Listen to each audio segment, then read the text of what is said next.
Constitutionnelle, c'est-à-dire c'est une astrologie qui constitue, comme le fait le droit constitutionnel, un ordre, un cadre. Le mot ordre, il fallait le prendre dans deux sens, dans le temps et dans l'espace.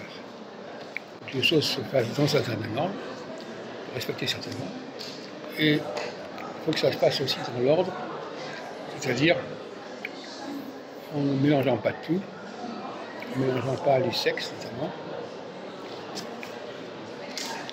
et un ordre à respecter, un ordre naturel à respecter. Et quand on triche avec cet ordre-là, il y a des problèmes énormes.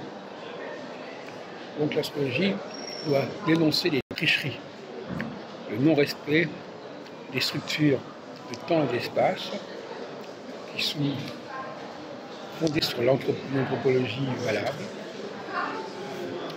et elle doit éliminer toutes les pollutions, c'est-à-dire toutes les subterfuges d'ordre, toutes les pseudo-ordres, comme la Constitution de la République est un ordre bidon, dès lors qu'elle commence à vouloir fixer le temps, la durée des choses, le commencement des choses et le durée des choses. Ça, c'est aberrant.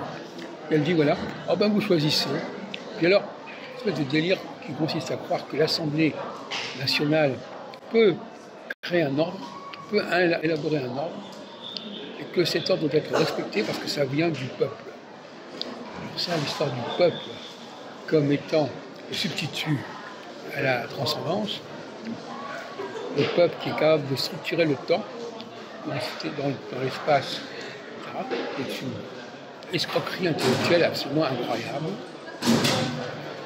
Et quand on entend Marine Le Pen dire qu'il faut interroger le peuple, on a l'impression d'être à l'époque de Lord Dali, du jugement de Dieu. Voilà, on va lancer une pièce de monnaie et puis on verra bien ce que ça donnera. La preuve en est, c'est qu'elle croyait au RN qu'ils allaient avoir la majorité pour obtenir la motion de censure, et ça ne s'est pas produit. Donc ça montre bien que ça ne fonctionne pas comme ça. On joue à la loterie, on dit oh bon, on va lancer ça, on verra bien ce que ça donnera. Donc, il y a une pollution.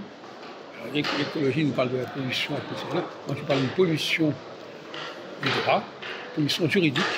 Le droit pollue la société parce qu'il n'est pas fondé sur de véritables cyclicités, sur une véritable